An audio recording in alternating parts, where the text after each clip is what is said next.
Morning, everybody. Hope everybody's well. Hope you're doing great. Welcome to The Boost. Another day, another opportunity to get a little bit better. I'm talking yesterday about this idea of change.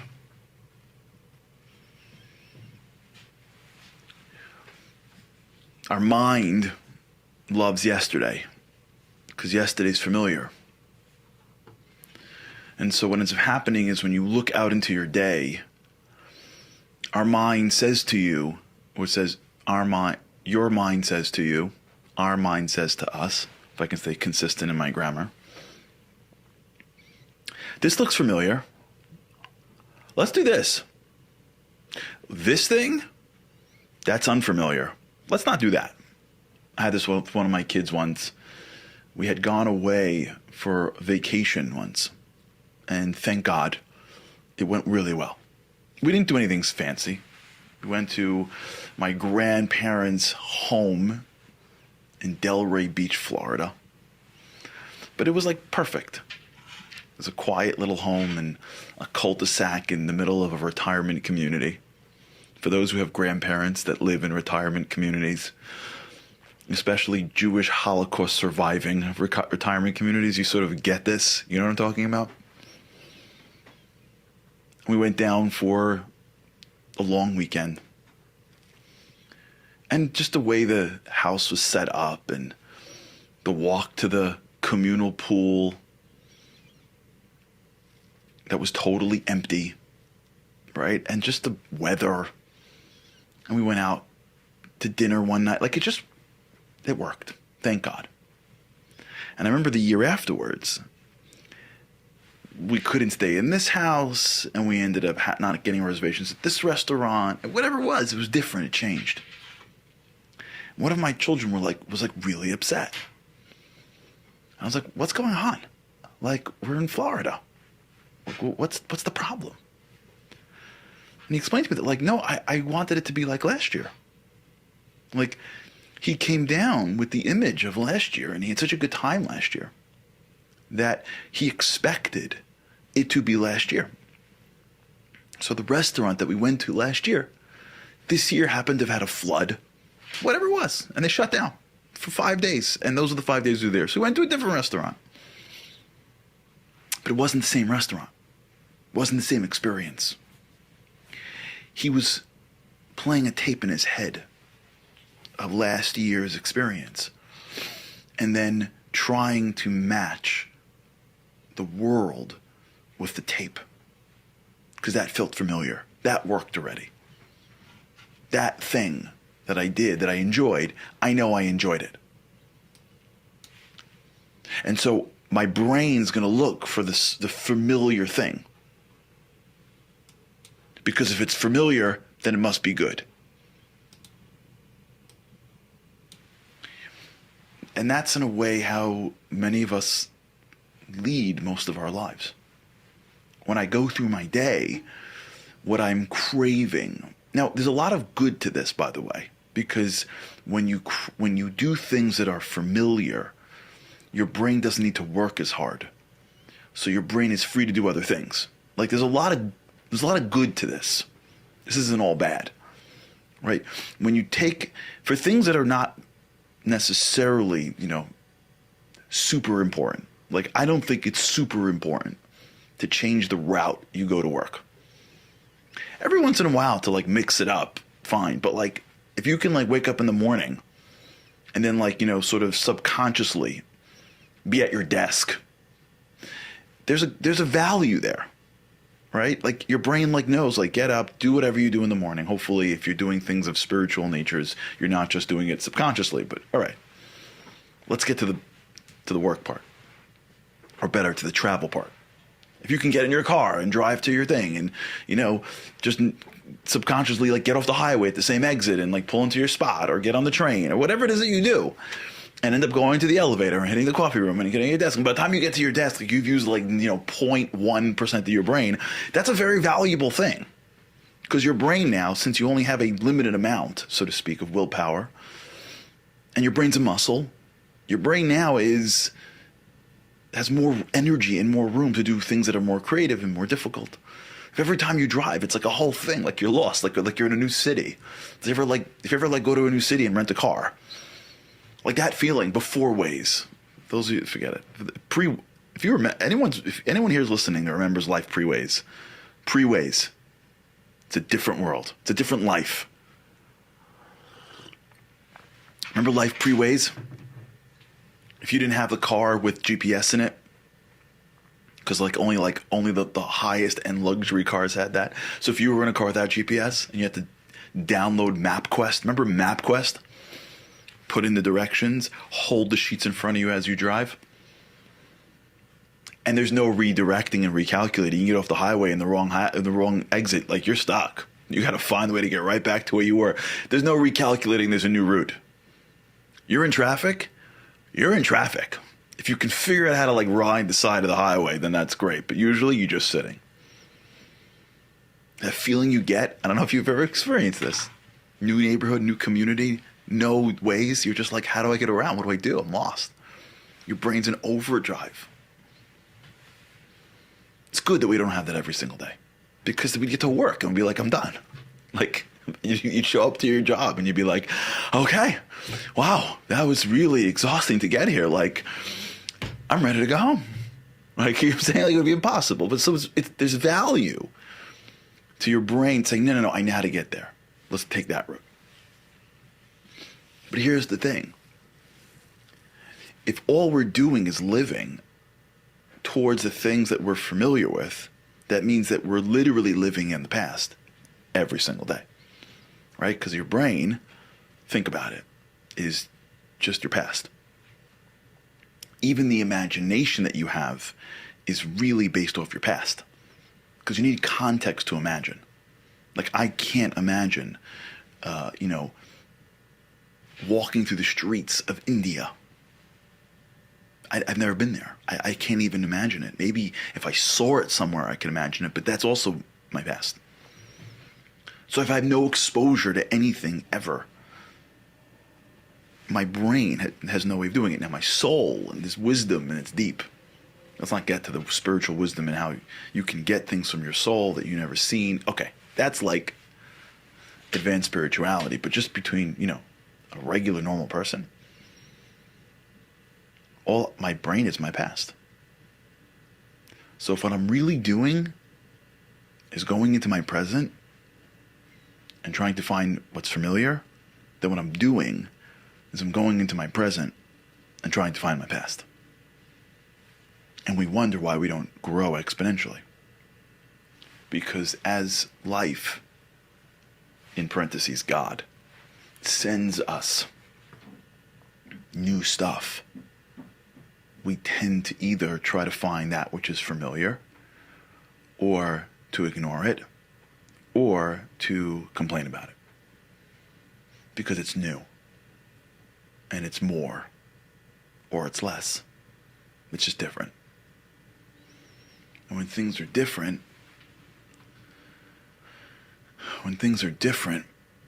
they feel off to us. Why?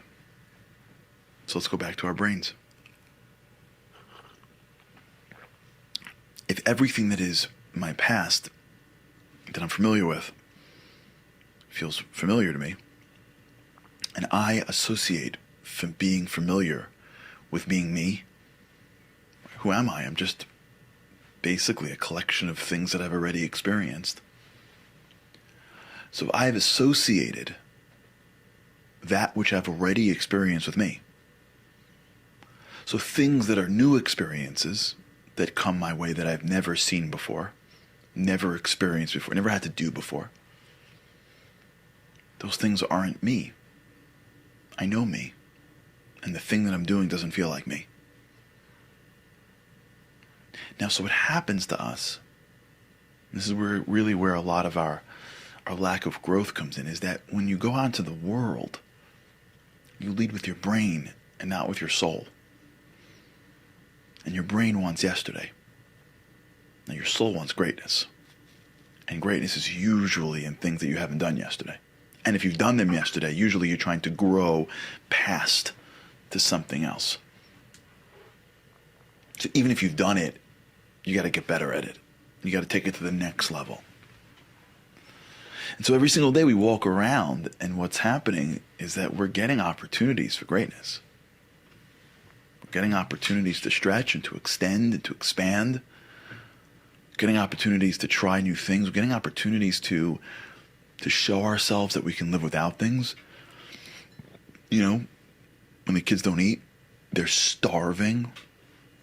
And when that person is trying to train for something or lose weight, they don't eat. They're growing because they're teaching themselves that I don't have to eat every time I have a little bit of a craving. You're growing. It's unfamiliar. You didn't do it for 20 years. You didn't do it for 30 years. You didn't do it for 40 years. And now you're doing it. I don't have to say that thing that I've always said. Because now I am more sensitive because somebody else wants me to be more sensitive. I don't have to. I'm learning. It's unfamiliar. Usually I just say whatever I want. Usually I just eat whatever I want. Usually I just do whatever I want. Now all of a sudden I'm married. I have to change. I've got a child. I've got to change myself. Now I want to grow. I want to take on something new. I want to be bigger. I want to be better. God sent me an opportunity. God sent me, God forbid, a chance. God, I'm constantly being put into this world, and in this world, things are changing. And in every change that takes place, I'm either going to embrace it as the opportunity that I could find parts of myself that I didn't know existed, or I'm going to shudder, complain, shut down, and try to find familiar. I'm going to wait for this to be over as soon as I can so that I can go back to what's familiar. I got an opportunity at work to do more. I don't want to do more. I'm just going to do as little as I can and go back to what's familiar, which is my house. The time that I get home, the things I do when I get home, etc. I went to Israel and I saw something that inspired me in my own spiritual growth. And now I'm back and it's not Israel and I'm not inspired and my day is back to normal. And my brain says, nah, this is who you are. And my soul says, wait. Just a minute ago, you were so inspired. Do something about it. But your brain goes, but that's not you. Why? Because it's not familiar? Because it's different? Well, how do I know that different isn't me? My brain isn't me. My brain is a computer that I use to navigate this world. But all the growth and all the opportunity and who I really want to be is going to exist in something that is arguably not familiar.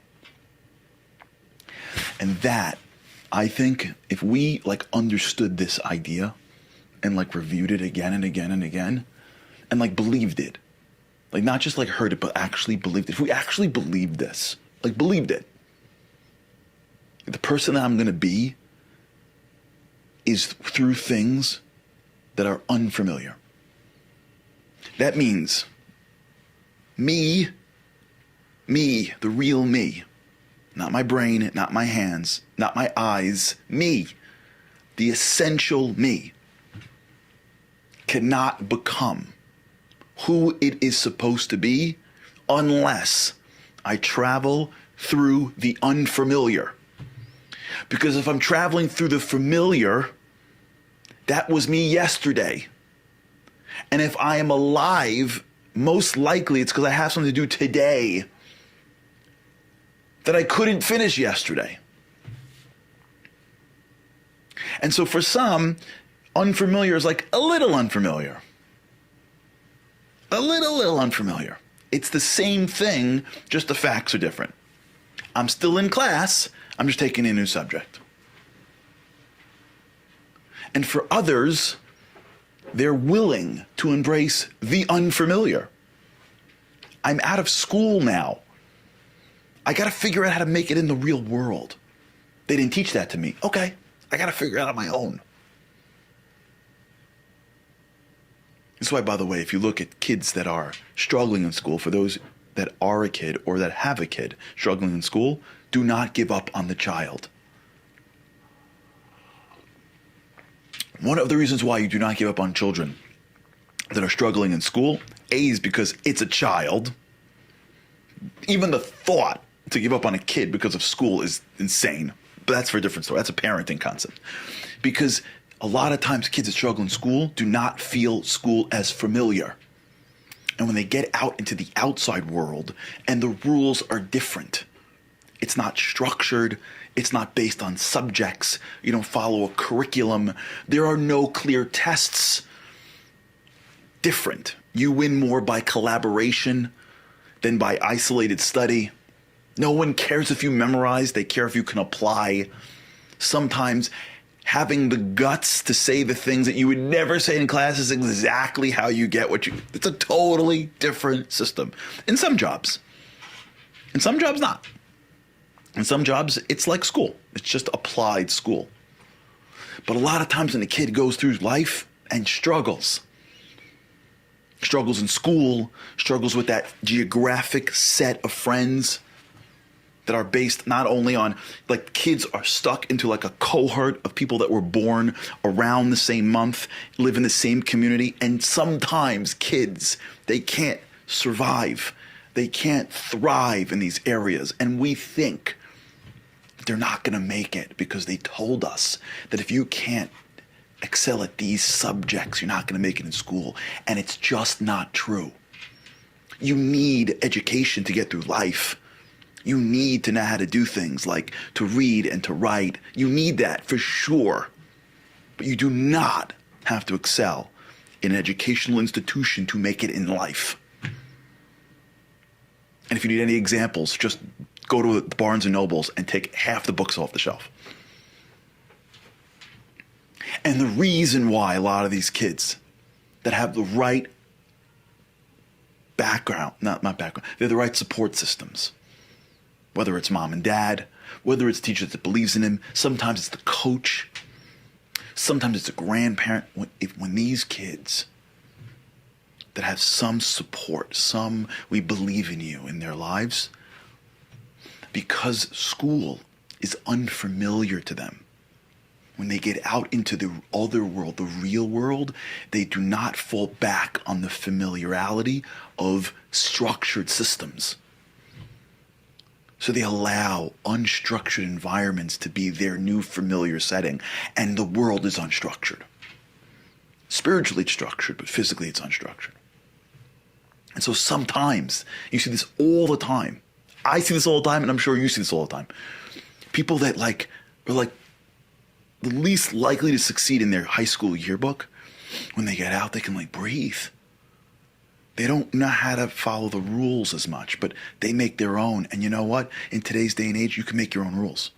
They don't study the way you're supposed to study when you're in a classroom, but they study in a different way, and they figure things out, and they become successful, healthy, contributing members of society. Because they embrace that which is unfamiliar. Because they didn't have the ability to have anything familiar. Because when they were 11 and they were 14, school was still unfamiliar. So when they get out into the world, they're used to the unfamiliar. They're not thrown because the world is unstructured. They're not like, what do I do?